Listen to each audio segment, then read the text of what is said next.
Good day, everyone. I'm Dr. Dwight Herron, Chair of the Government Relations and Economics Committee from ACRO.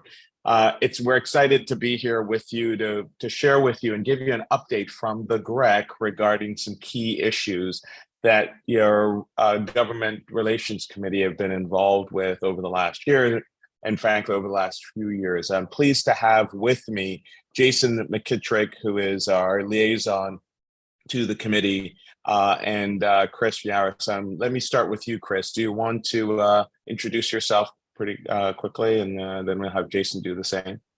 I'm Chris Yaris. I've long been an active part of the Government Relations and Economics Committee at GREC, and I'm a radiation oncologist from suburban Birmingham, Alabama. I have kind of a blended suburban and rural practice. Excellent. Welcome, Chris and Jason. Jason McKittrick with Liberty Partners Group. Been ACRO GREC staffer for longer than I can remember. Well, welcome, guys. We've been working pretty hard over the last year, in fact, over the last few years, relating to several major issues facing our radiation oncology community for a while. The first of which, let's just delve right into it, is the physician fee schedule. As you know, this has been relatively recently released, and there's some challenges that the GREC has highlighted over the years relative to cuts that have happened. Clearly, our cost for especially freestanding facilities have gone up. Meanwhile, the professional fees and even technical fees have been cut somewhat. So there's that huge gap, and it seems to be growing more and more. So, Jason, you've got this longitudinal view and history of, frankly, how we got here. Do you want to just summarize for our audience some of the challenges that we've been facing over the years, and then put it in context in terms of what we're looking at for the 2023 year, awaiting the final rule? Yeah, happy to. So, we have several challenges and things we'll be looking towards over the next couple months. Those include, of course, the release of the 2023 Physician Fee Schedule final rule, the 2023 Hospital Outpatient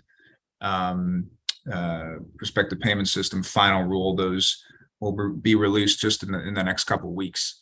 We'll see what's in there. We suspect, as has been pretty typical in the recent past, fairly benign hospital outpatient regulation, relative stability there for radiation oncology rates, and we expect, as has been recent history, quite a bit of volatility in the physician fee schedule final rule, and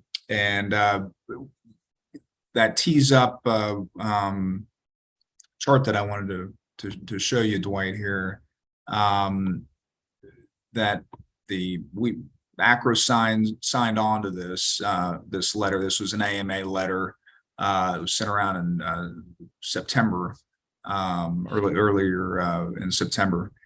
ACRO signed on to this along with the AMA and a whole bunch of other societies. And as you see, the inflation rates for a variety of settings in Medicare are anywhere from 2 to 3%.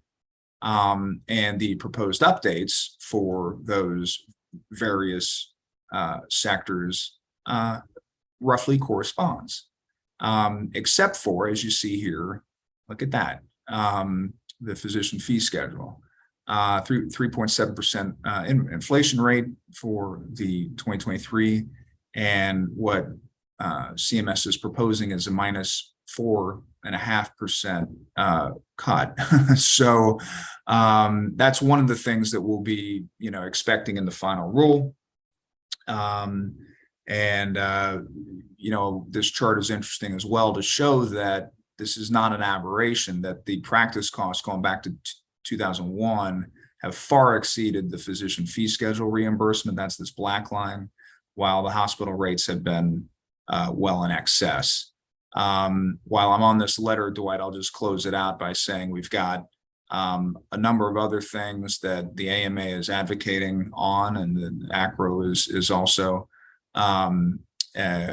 So we do hope in the end of the year package that likely will be passed, hopefully sometime in December, that we see some relief from that proposed 4.5% cut to the physician fee schedule. The AMA is hoping for an update, in fact, inflation update. So not just a zero, but something that matches that roughly 3% increase, inflation increase we're going to see in 2003. Some updates to the APM model generally to extend the 5% bonus. And then the other thing is the 4% pay-go sequestration that would be triggered unless Congress acts relative to this American Rescue Plan that we passed during the pandemic. So we've got, again, quite a bit of things that Congress is looking at for this end of the year bill. Yeah, yes, thanks, Jason. Before if you could go back to that graphic, because I think it underlies some of the major structural problems that have really existed for quite some time, right? So one of the things we've been talking about in the GREC and advocating on is the practice expense, right? So in many ways, there's been this shift away from folks like Chris's practice, which are freestanding, independent, oftentimes solo practitioners that are the vital sources of delivering care in communities. They're not necessarily even in big cities, and even in big cities, they may be the ones that are providing care for at-risk populations. And so this huge delta that sort of you see here, not only on the physician fee side, the professional side, but certainly for the freestanding facilities that are really HOPs, right? That are reimbursed on a global rather than technical and physician. They're really feeling the pinch, particularly with inflation, right? So do you want to comment a little bit on the practice expense work that we've been doing, and perhaps relate that to the other graphic that I'm not sure you may have at your fingertips, but we certainly can insert it here in terms of what has happened to the office-based specialists. Yes, the one on the bottom there, what's happened to these folks, really dating back, this data goes back to 2007, but structurally speaking, we saw the initial part of this perhaps even before that. So do you want to comment on those issues a bit for us as well? Yeah. I mean, so, when you juxtapose the other charts we were looking at that showed in general how practice costs have far exceeded the physician fee schedule overall, that tells at a high level an important story. But then when you dig down a level, there's even another layer to it, which is that within the physician fee schedule, that black line that we were looking at earlier in the other chart, not everybody has been disadvantaged. The primary care folks have, in fact, more or less kept up with practice costs. But that has come out of the high tech interventionalists, the folks that are using that space age equipment and supplies to do their job in the office-based setting. And so, anywhere from 20-40% in case of IDTF, 60% cuts, radiation oncology, 30% cut since 2006. So, the hard thing about this is that our costs have not gone down any. The cost of a new linear accelerator is progressively going up. And so there is just this disconnect between what is the reality for the rule makers and the reality for those of us who are boots on the ground.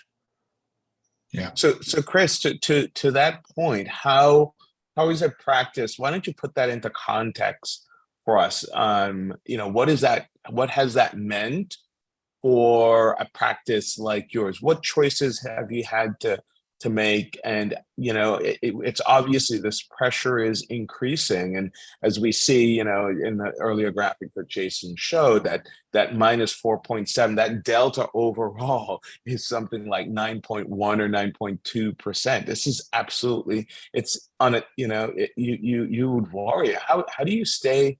What are the challenges? Let me ask you this way: what are the challenges, and what sort of decisions have you had to make with the realities that you see, such as this? Well, the first and most obvious challenge is, how do you budget when every year you're facing a cut? And just to be candid, I am so grateful that ACRO is the advocate that it is for us, and that ACRO represents all radiation oncologists, because without the sort of often last minute congressional type pushes, we would be hurting even worse. And so yeah, it means that we have to make a lot of hard choices. It means that we have to decide whether or not it's feasible right now to invest in that new LINAC, or to invest in that other piece of equipment. Those loan payments are still coming due, whether or not CMS keeps up with the increasing cost of doing business. But as I say, ACRO has been remarkable in fighting for all of radiation oncologists, not just any particular site of service. And so, that's really where the work that we do on the GREC is just vitally important. Thanks, Chris. And again, I think this is where you as members can help us keep advocating for you, and actually on behalf of your patients. So we want you obviously to support the ACRO PAC. That's how we get to folks on the Hill, and we'll continue to work with the administration to make sure that folks like you, Chris, and many others can continue to deliver those vital services. Let's just pivot here and perhaps turn to the APM. This has been the radiation oncology alternative payment model has been on the table now for quite some years. We've had a couple of delays, and the most recent is that of a quote unquote indefinite delay. Now, there is obviously some challenges, and ACRO has advocated, very strongly about some changes that we think would make the program that much better. Some have been accepted by CMS and some have not. And we continue to advocate down this path. But Chris, do you want to, I'll throw this out to you a little bit. What are your thoughts in terms of where we are? Because obviously, we've got to move to a value-based model. And I say that because honestly, if you're still advocating for the alternative, that ship has sailed. I don't think there is a turning back at this point. And being good stewards of the limited resources we have, I think the more that physicians and practitioners can take the lead on creating and formulating a program, the better off it can be. So why don't you talk a little bit about the APM? You've been obviously integral with the GREC on the work that we've done and we've engaged. Why don't you talk a little bit about the APM, where it is, and then I'll have Jason jump in and give us where we are now from a regulatory perspective. A nice job of addressing the APM all along.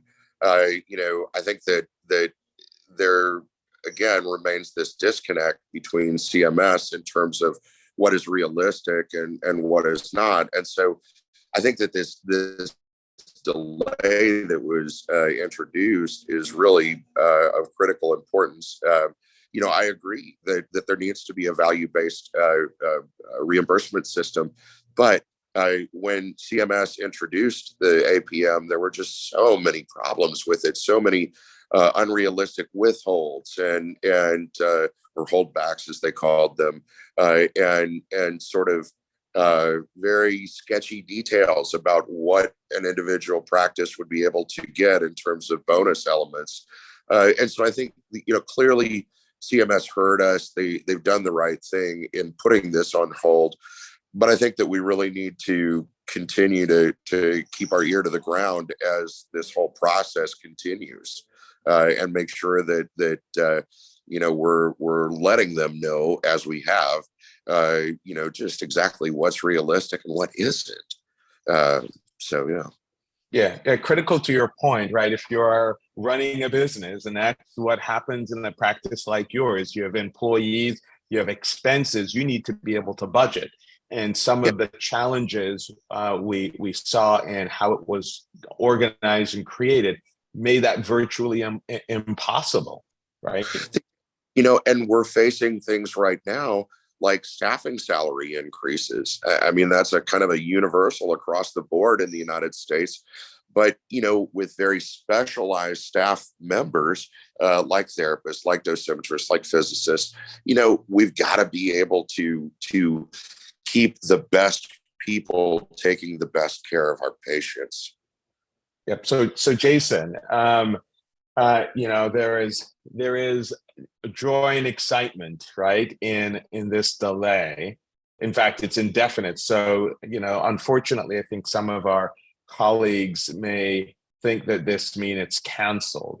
And perhaps you want to review what CMS has said, where their stance is, and sort of talk about a few of the things that ACRO has advocated for, and perhaps give some insight into, what do you think is next and where we need to go? Sure. Yeah. So yeah, I mean, as Dr. Jaras mentioned, ACRO has been involved with this model for a long, long time in terms of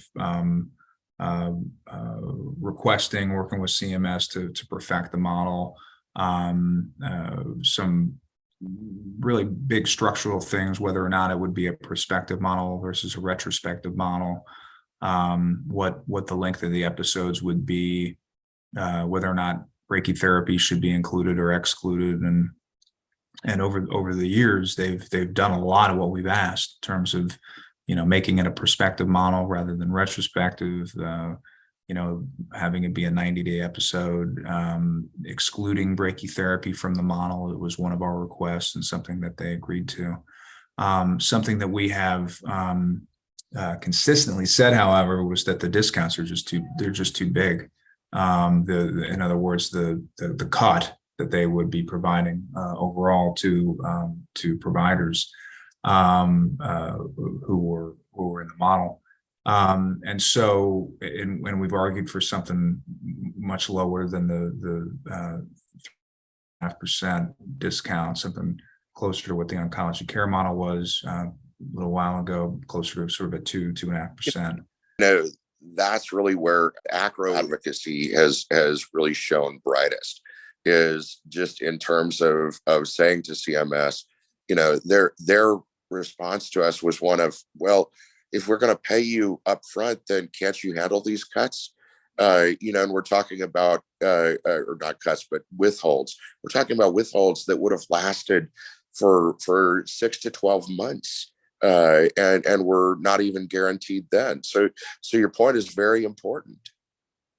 Thanks for that, Chris. I think you're right. ACRO has been on the lead there, and so with respect to the final rule, where we ended up on this rule was, as Dwight mentioned, what they said, an indefinite delay.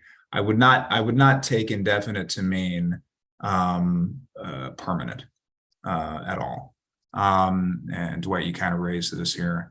There was some folks, and you can read this in the final rule, that said, and I'll just quote, some commenters requested that the RO model as it currently is designed be canceled altogether. And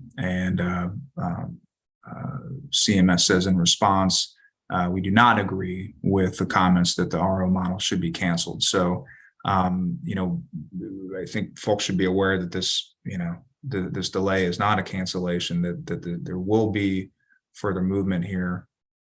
And, one of the sticky areas has been CMS has basically said, look, if you want us to lower the discount, you're going to have to be willing to expand the scope of the model beyond the 30%. And ACRO has, telegraphed that we'd be okay to expand it to the original 40%, I think is what they had proposed, if they would just lower that discount to something that was manageable to us. So, I don't think we're going to see any. I would be surprised if we see any action here in the end of the year package on this specifically. But we may see some more action next year. And one of the things we, as a society, will be thinking about is how to engage CMS and CMMI in the new year as it relates to what this new model might look like. Yeah, so I think, Jason, that's really important. I think that there's a impression that this is over. And I think it is pretty clear to those of us that are engaged in this that, in fact, we're likely to see this next year. In fact, they've also telegraphed that they would give us, 6 months notice. So we're not likely to see anything for 2023, but it's very, very much possible that for 2024, we may have this model back on the table. So last thing, and again, that's really important. So stay tuned. The message from your GREC is the APM is not dead. We don't know what it's going to look like, but there's probably going to be something. And again, we'll stay engaged. We'll keep you informed as developments happen through the ACRO Insights and Bulletins. So please keep an eye out for that. You'll see us send out occasionally ACRO advocacy updates. Chris, I can see why you had that tongue twister. And we just want you to remain engaged in this process because this affects you and as a result affects your patients. The last item I want to pivot to is prior authorization. And so, Jason, there's been, this is the bane of our existence. Chris can tell you, I can tell you, I've done so many peer reviews. This takes valuable time away from our patient care and really is an expense that really isn't covered. So can you give us an update where things are on the Hill relative to prior authorization? Because obviously we're looking for some legislative fix. And again, we continue to work with individual insurance companies and groups to kind of help reduce the burden. One of the things Chris will at the very end talk about our pathway project that perhaps potentially could help reduce this burden. But Jason, would you just give us an update on where things are legislatively relative to prior authorization?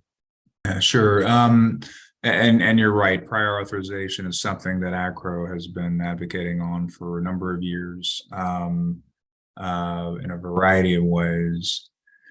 And it's also just one of many, frankly, payer abuses that we've been working on. And there is a broad coalition formulating on a number of payer concerns that we have across the board. The prior authorization is just one slice of that, and that is encapsulated in the Delbene bill, Representative Delbene, HR 3173 that did just pass the House on September 14th, passed by voice vote, which shows you just how much support there was for the legislation.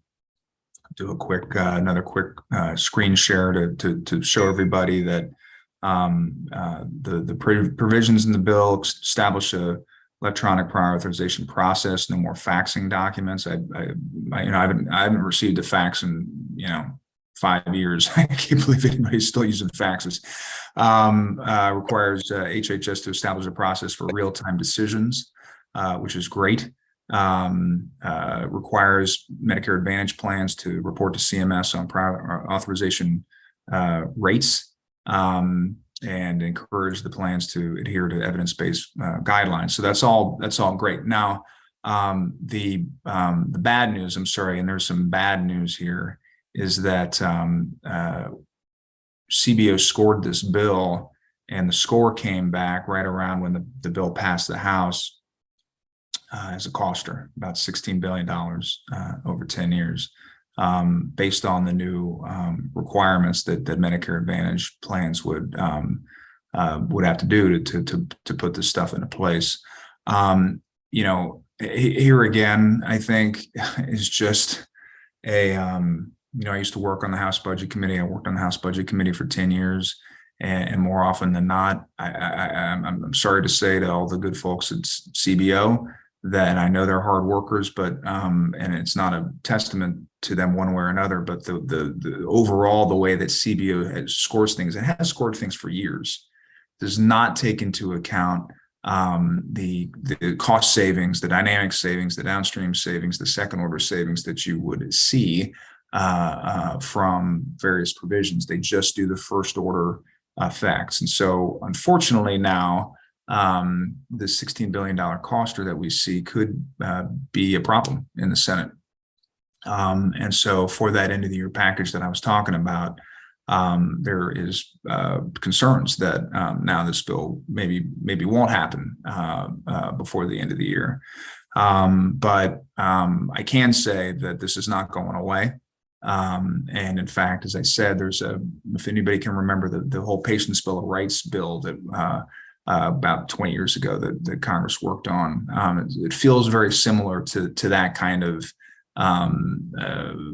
thing where there's just so many abuses going on, and those are being categorized and cataloged right now that and you've got members of Congress bipartisan that want to address it. So we may see some action in the next Congress if we don't see this bill get passed before the end of the year. Thanks, Jason. So I think it's really critically important that we remain engaged around this. And Chris, one of the things that I think ACRO is in the very early stages of, and you want to just take a minute to talk a little bit about what we're doing with pathways as it potentially could relate to prior authorization. Absolutely. So one of the things that ACRO is doing is developing its own set of clinical pathways and general treatment guidelines, if you will, but following the clinical pathway model. And that is so important because it's designed by radiation oncologists with full transparency, full consideration of all the items that are important to us. It's not, some actuary at an insurance company saying this, that, or the other. The Pathways Project is so exciting because we have some really brilliant minds on this project, and it will give our members a graded recommendation system in terms of a gold, silver, bronze recommendation of just how useful a given approach to treatment is. And, our hope is that we'll get insurance companies to look at that and say, yeah, these are reasonable. And yeah, if you are on a sort of ACRO pathway gold or silver track, maybe they'll let us bypass some of the prior authorization sorts of things. But first and foremost, our pathways are designed with medical reasonableness, and patient care, patient well-being at the forefront of these considerations. Thanks, Chris. And that's going to really bring this podcast to an end. But I'd like to, before I do that, just remind you that your GREC is here for you. In fact, if you're having even these prior authorization challenges and it's systematic, let us know. We certainly will engage insurers, and then we try to look at this more broadly. I think it's also important that we're only as effective as you make us effective. And one of the things that we do and we use is advocacy. And so I'll make a plea for your participation in the ACRO PAC. And if you haven't contributed, please do so. There is going to be a link at the bottom of the page here, and that you can go ahead and contribute and help us continue to be more effective. I'd like to bring this podcast to a close. Thank you, Jason. Thank you, Chris, for participating and updating the membership on the vital work that we've been doing on their behalf.